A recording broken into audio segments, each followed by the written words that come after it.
Spooky Dolls, good evening and Happy New Year po sa inyong lahat.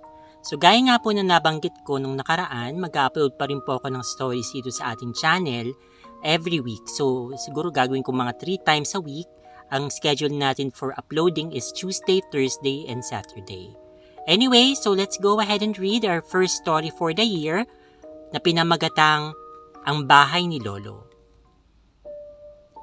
Naglalantad pa lamang ang liwanag ng haring araw na magsimula kami magbasa ni Jenny ng mga artikulong pinasa ng mga kasamahan kong journalist dito sa mapanglaw na library.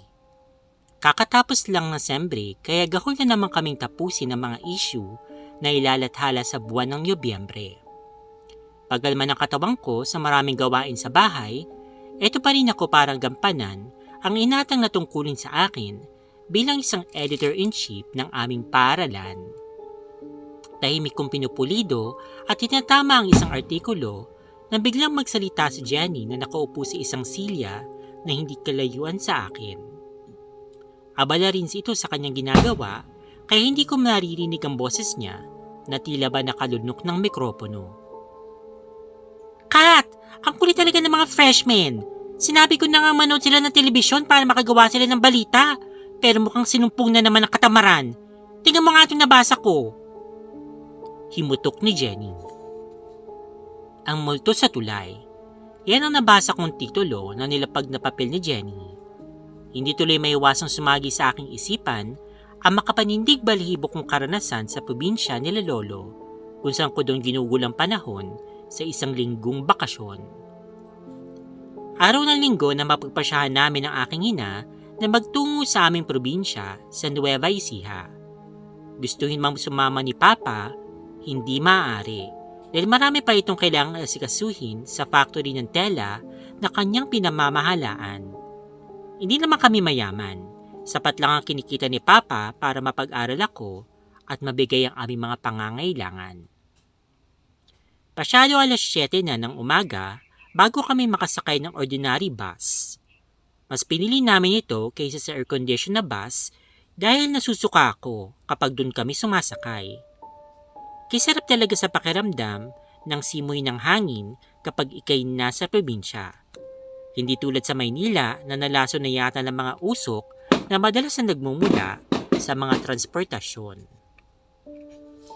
Kusa naman akong napangiti ng masilayan ko ang napakalawak na kabukiran na talaga namang kay gandang pagmasdan. Idagdag pa mga kabundukan at hayop kagaya ng masipag na kalabaw sa kalagitnaan ng napakainit na panahon. Kahit nakadungaw lang ako sa bintana, kinuhaan ko ang mga ito ng litrato gamit ang dala kong kamera. Anak, gising na. Nandito na tayo. Gambala ni Mama sa aking mahimbing na pagkakatulog. Napabalikwas naman ako sa aking kinauupuan. Nakatulog pala ako nang hindi ko namamalayan. 4 na oras din ang aming biyahe bago kami nakarating sa Nueva Ecija. At isang sakay naman ng jeep papunta kila Lolo. May kalakihan din yung bahay ni Lolo, kahit ito'y mag-isa lamang sa buhay. 2 taon ay nakakalipas nang mamatay si Lola sa sakit na tuberculosis. Gawa sa pawid ang dingding nito at anahaw naman ang nagsisilbing bubong nito. Mayroong pangalawang palapag at maliit na terrace sa harapan na maaring tambayan. Liblib ang kinatitirikan ng bahay ni Lolo dahil malalayong agwat ng mga bahay. Animoy kagubatan dahil sa dami ng iba't ibang punong makikita sa iyong paligid. Dito masarap magsulat para sa isang kagaya kong manunulat dahil tahimik at malayo sa kabihasnan. Tay! Nandito na po kami! Sigaw ni Mama nang kami nasa harapan na ng bahay ni Lolo. Mukhang narinig naman siya nito dahil bumukas kaagad ang pinto at inluwa ang isang matanda na 7 taong ko nang hindi nakikita. O anak, dumating na pala kayo! Wika ni Lolo na kung tatansyahin ko ang edad ay nasa 80 na pero ang pisikal na kaanyuan ay makikitang malakas pa dahil siguro sa parating gulay ang kanyang kinakain. Kararating lang namin, Tay. Mabuti na lang at tanda ko pang sakayan papunta dito sa baryo ninyo. Mukhang pagod na pagod po kayo. Napansin ni Mama ang itsura nitong hapo panuray ng mga pawis na tumatagaktak sa kanyang mukha at katawan. Nagsiba kasi ako ng kahoy sa likod bahay para may magamit akong panggatong mamaya sa pagluluto. Paliwanag nito. Matapos magmano ni Mama, sumunod naman ako. Mataman akong tiningnan ni Lolo, waring bago ako sa kanyang paningin. Lisa, eto na bang aking apo? Untag nito kay Mama. Ay opo tay, si Katkat po yan. Ang lagi niyong sinasambit dati kapag napapadaan kayo ng pilapil. Tugon ni Mama. Ninitian ko lang si Lolo. Medyo naninibago pa kasi ako sa kanya. Aba, ang laki-laki mo na po. Dalagang-dalaga na. Abay, nagpigtas di balasang mo anak. Wika ni Lolo na kinakunot ng aking noo sa huli niyang sinabi. Bago kasi yun sa aking pandinig. Napansin naman ni Mama ang hindi ko pagkakaintindi sa mga salitang binitawan ni Lolo, kaya kagad naman niya itong pinaliwanag sa akin. Kat, ang sabi ng lolo mo ay napakaganda mo raw. Tumango naman kaagad ako bilang sagot. Hindi pala nakakaintindi ng Ilocanong salita itong anak mo. Hayaan mo, tuturuan kita kapag nakapunta kayo dito sa Pasko. Marami kasi akong ginagawa sa ngayon. Baling ni Lolo sa akin. Sige po, Lolo. Nasabi ko na lamang. Siya, pumasok na kayo. Ako nang bahala magpasok ng inyong mga bagay sa loob. Yaya ni Lolo. Pagkapasok namin ni Mama sa loob ng bahay, bumuwad sa aking paningin ang mga nakasabit na pintang likha ni Lolo. Hilig kasi niya yung pagpipinta at paglililok nung kabataan pa niya. Wala pa rin pinagbago ang kanyang mga kagamitan na gawa lamang sa yuntok at kawayan. Maraming yung pasilyo at pasikot-sikot na daan doon sa likod. Narito pa rin ang mga kortina na binubuo ng mga kabibing maliliit. Naalala ko tuloy yung palagi kong paggalaw-galaw sa mga ito nung ako'y bata pa. Pumukaw sa atensyon ko ang isang figura ng babae na nililok gamit ang pait.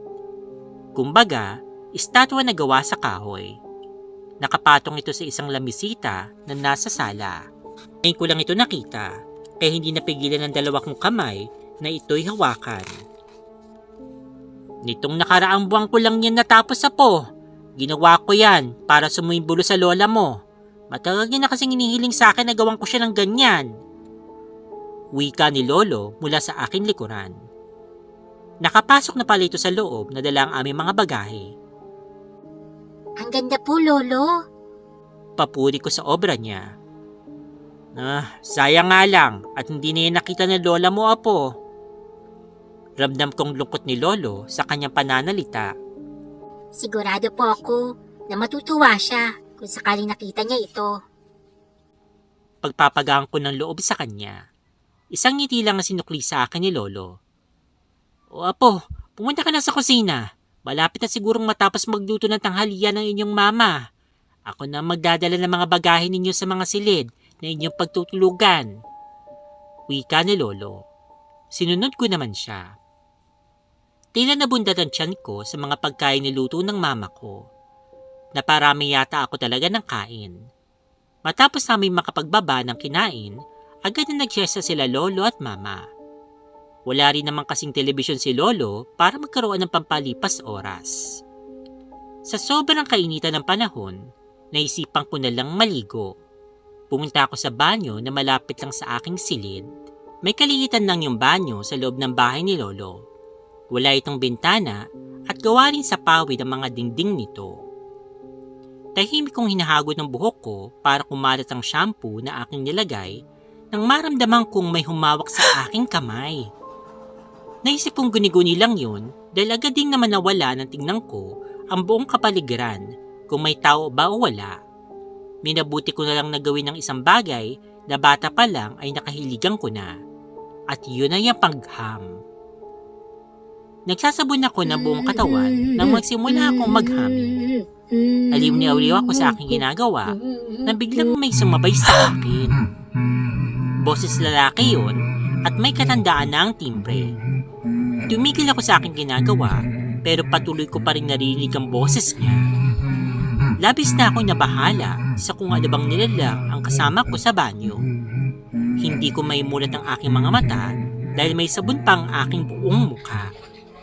Agad-agad kong kinapang tabon na nasa timba at nagbuhos ako ng tubig. Habang nagmamadali akong magbuhos ng tubig, mas lalong lumalakas yung boses ng lalaki. Kinuha ko yung tuwalya na kasampay saka tinanggal yung lock ng pinto. Ang lamig na nararamdaman ko mula sa tubig, napalitan ng init, dulot na rin ng takot. Mas lalo akong sinakloban ng takot dahil tila may pwersang pumipigil para hindi ako makalabas. Lolo! Tulungan niyo po ako! Mukhang hindi nila ako marinig dahil kulob ang loob ng banyo.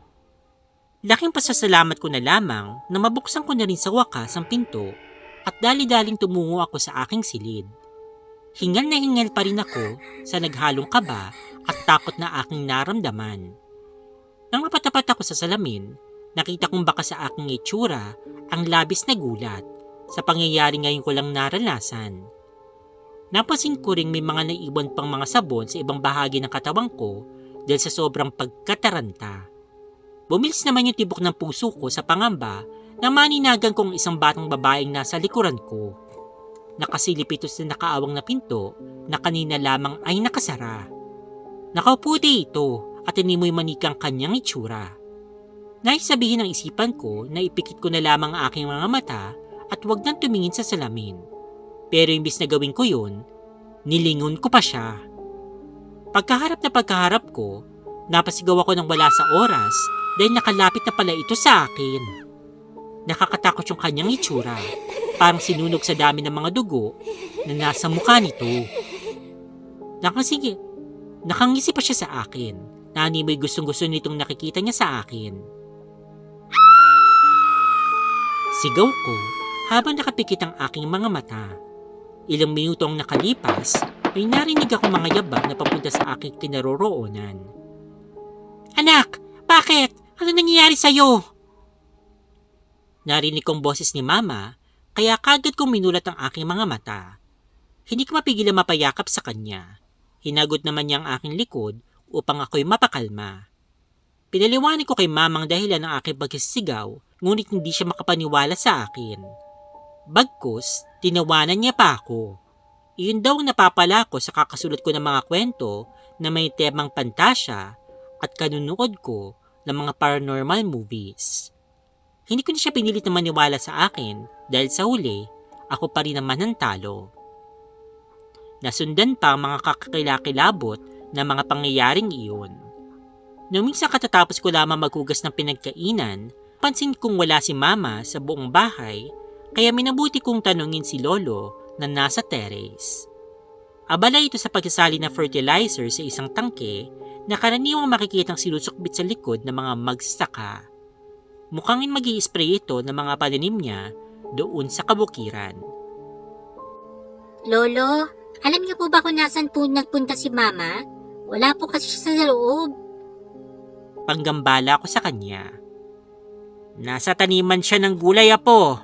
Doon sa malapit sa gate ng manggahan kung saan kayo dumaang kahapon papasok dito. Tugon ni Lolo na hindi na ako nagawang lingunin pa. Okay po.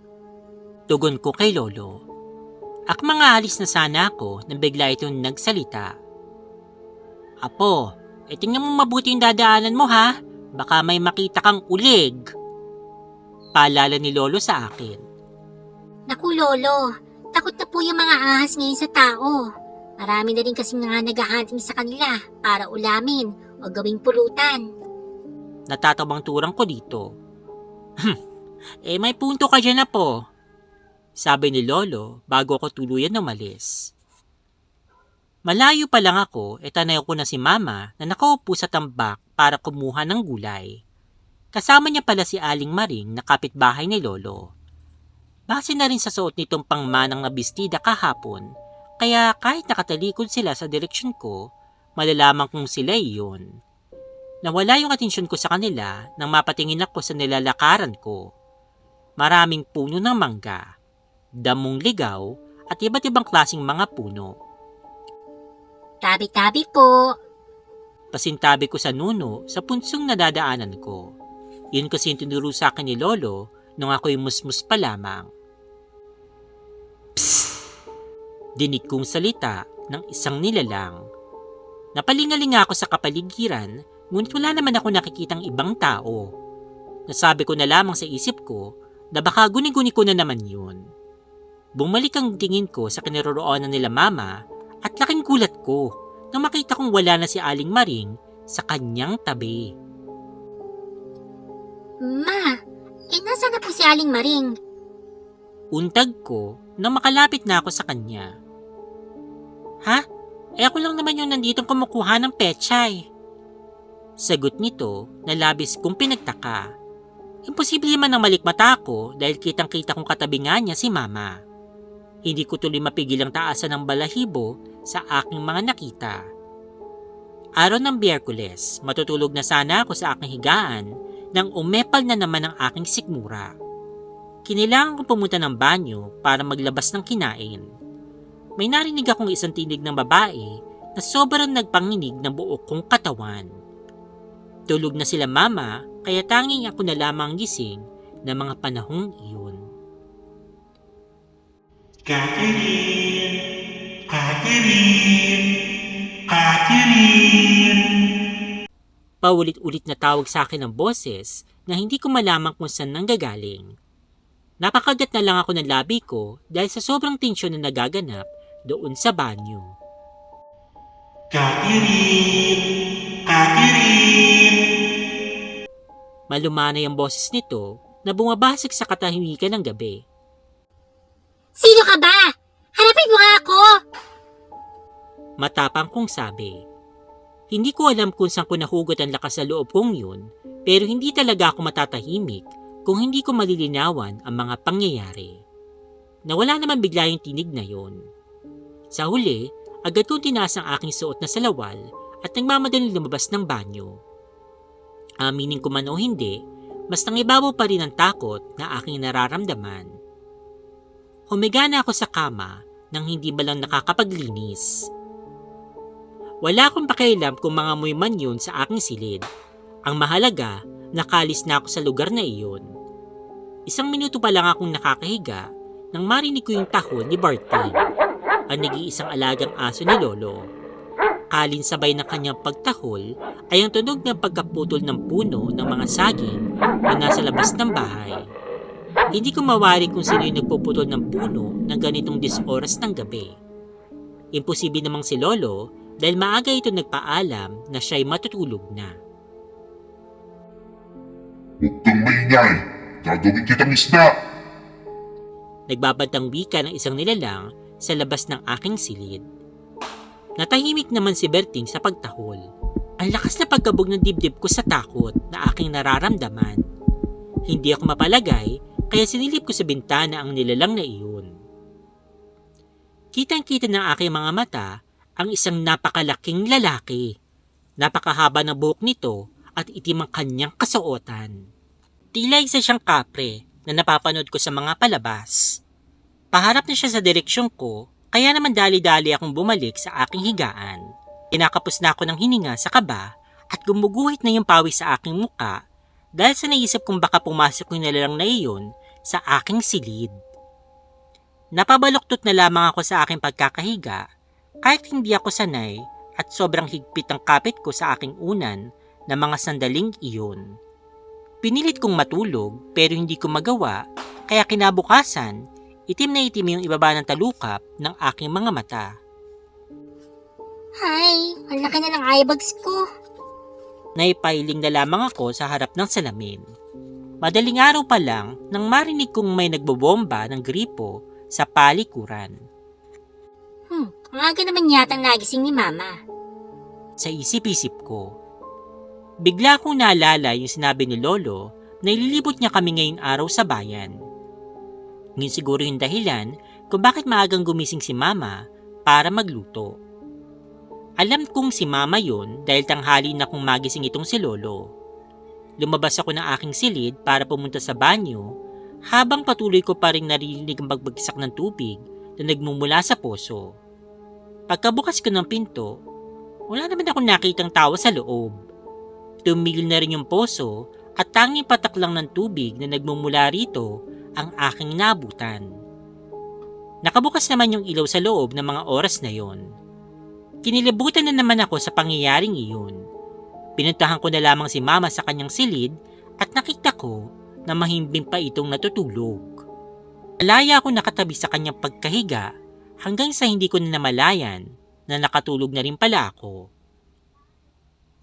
Gaya ng aking inaasahan, maraming tanong si Mama pagkagising namin. Halimbawa na lamang yung pagtulog ko sa tabi niya at ang dahilan na pagkakaroon ko ng mapakalaking eye bags. Sinagot ko naman yun na purong kasinungalingan na agad naman niyang pinaniwalaan. Hindi rin naman kasi siya maniniwala sa akin kahit nasabihin ko pa yung totoo. Medyo nawala na yung takot ko na nararamdaman nung nilibot na kami ni Lolo doon sa bayan. Marami akong nabiling souvenir, ganun din naman si Mama. Pati mga pampasalubong, hindi namin pinalampas. Mag-isa akong umuwi sa bahay, dala-dala yung mga pinamili ko, pati yung cake na dinaanan ko sa isang kilalang bake shop. Dumalo pa kasi sila Mama sa aking tita kasama si Lolo. Hindi na nakapasok ang sinakyan kong tricycle dahil sa sobrang kipot ng daan, kaya binaba na lang ako doon sa may gate. Wala naman akong nararamdamang kakaibang presensya sa aking paglalakad. Madilim yung paligid at tanging liwanag mula sa bilog na buwan ang nagtatanlaw sa akin. Nasa kalagitnaan na ako ng daan na biglang umihip ang napakalakas na hangin kasabay ng pagsayaw ng mga punong kawayan na nakakatakot ang tunog sa bawat hampas at impit nito. Aray! Sigaw ko na may isang bagay na tumama sa aking braso. Pinulot ko yun at laking gulat ko na makita kong isa yung bato. Ibig sabihin, may nambabato sa akin. Dahil dito, binilisan ko na yung aking paglalakad. Malapit na ako sa bahay na makasalubong ko ang isang nilalang na hindi ko mapagtanto kung ano. Tila isang baka ang tumambad sa akin. Iniisip kong baka yon na nilagay ni Lolo. Pero ang pinagtataka ko, nakalutang ito. Hindi ako makagalaw, parang naistatwa ako sa aking kinatatayuan. Dinig kong malakas na pagtibok ng aking puso dahil sa sobrang takot at kilabot na nananalitay sa akin. Habang papalapit yun sa akin, doon ko napagtanto na isa siyang babae. Nakasuot siya ng toga na may mansyang napakaraming dugo. Wala rin akong nakitang paa niya. May mga ilang sugat sa kanyang braso na tila hiniwa ng matalim na bagay. Ang mukha niya tila tinusok ng libu-libong karayom at hiniwa ng sangkatutak na gulok. Hindi ko na namalayang nahulog na pala yung mga dala ko at yung hawak-hawak kong cake. Nanginginig na yung buo kong katawan. Hindi ko maalis ang titik ko sa kanya. Tuluyan na akong bumigay hanggang sa nawala na ako ng ulirat at unti-unting nagdilim ang aking paningin. Muli ko na imulat ang aking mga mata nang maramdaman kong hindi ako makahinga. Bumungad sa akin ang isang matandang lalaki na parang demonyong itsura. Nanilis yung mga mata nito na sobrang pula. Masasabi kong nasa edad 50 na siya dahil sa kulukulubot nitong balat. Napansin ko rin pumuputok na ang mga ugat sa kanyang katawan. Wala itong suot na damit kaya kitang-kita ko ang mga laman loob niya na lumalabas mula sa kanyang katawan. Naliligo na sa dugo ang kanyang muka at panay sugat ang bawat sulok ng kanyang katawan. Mas lalo kumipit yung pagkakasakal niya sa aking liig. Gusto kong sumigaw pero parang walang lumalabas na ingay mula sa aking bibig. Pilit ko siyang tinutulak pero napakabigat niya. Parang patong-patong na semento ang nakapatong sa akin. Napakatulis ng bawat kuko niya kaya dumadaloy niya sa aking liig ang masagana kong dugo. Ngunit hindi yun hadlang para panghinaan ako ng loob. Tinulak ko siya ng buong lakas hanggang sa ako'y magising. "Anak! Pinabangungot ka!" May pag-aalalang wika ni Mama. Nakita ko pang pisil-pisil niya ang isang daliri ko. Samantalang si Lolo naman, kagat-kagat naman ang aking paa.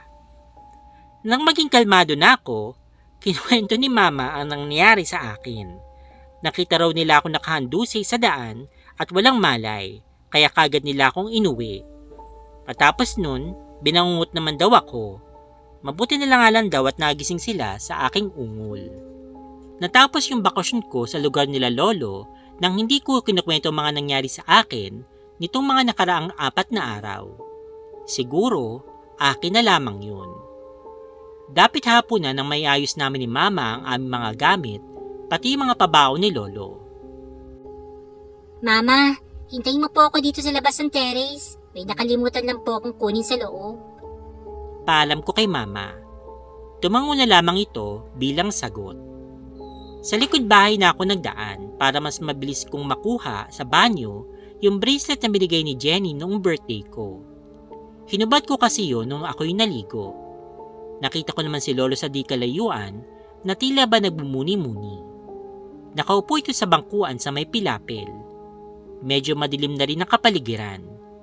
Laking gulat ko na lamang nang malapit na ako sa kanya, nakita kong wala siyang ulo. Napalunok na lang ako habang ang mga paa ko naman unti-unting umatras palayo. Biniyag na naman ako ng takot at kilabot, kaya naman dali-dali akong bumalik sa kinatatayuan ni mama. "O anak, bakit parang may nakita kang multo dyan?" Baling naman ni mama sa akin. Kasi mama, Nag-iisip akong idadahilan na makita kong dumaan ang isang pusang itim. may nakita po kasi akong pusang itim. Ngayon lang po ako nakakita ng ganong klaseng pusa. Nakakatakot yung itsura, mama. Tinasa naman niya ako ng kilay. Ikaw talagang bata ka. O siya, alis na tayo. Baka wala na tayong maabutang bus. Wika nito. Wakas. Okay, so yun po yung story niya ni Catherine o Kat. Diyos ko naman, ano ba naman nangyari sa kanya?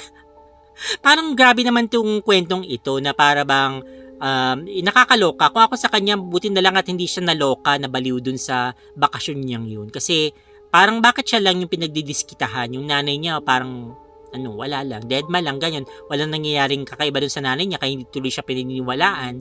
Pero siya, parang kulang na lang para bang may humila sa kanya, iwalsiwas siya ng parang paulit-ulit, para tapos itapon kung saan. Kasi namin nagpaparamdam sa kanya, nagpapakita, nagpaparinig, ganyan. And then dun pa lang tayo sa part na may parang gumagaya sa kanya sa paghaham. Diyos ko, nakakaloka talaga yun. And then, yun na nga, may para bang may nakita nga siya na parang kapre. And then, at the same time, yung nahimatay na nga siya. Tapos, akala ko naman yun na yun. Magigising na lang siya na may, nandun na yung lolo niya, nandun na yung nanay niya. Hindi pa pala, Diyos ko, nagising siya na may parang demonyong sumasakal sa kanya. Imagine. Kung sa akin nangyari, baka mamatay na talaga ako noong time na yun, okay? So, I'm so sorry. Pero gusto ko makaranasan ng kakaiba, pero hindi naman ganito kagrabe na para bang tipong yun na yung last na experience ko pala. Okay, wag naman ganun. Okay, but anyway, para sa akin, napakaganda ng kwentong iyon. I hope na nag-enjoy din po kayo sa story. So, ito po yung first video natin for 2025. So, abangan nyo po yung susunod na video po natin for this year sa kwentong Aswang at Kababalaghan. Sana supportahan niyo po ang ating channel and ingat po kayo. Pagpalain po sana tayo lahat. Okay, God bless. Stay fabulous and spooky, spooky dolls.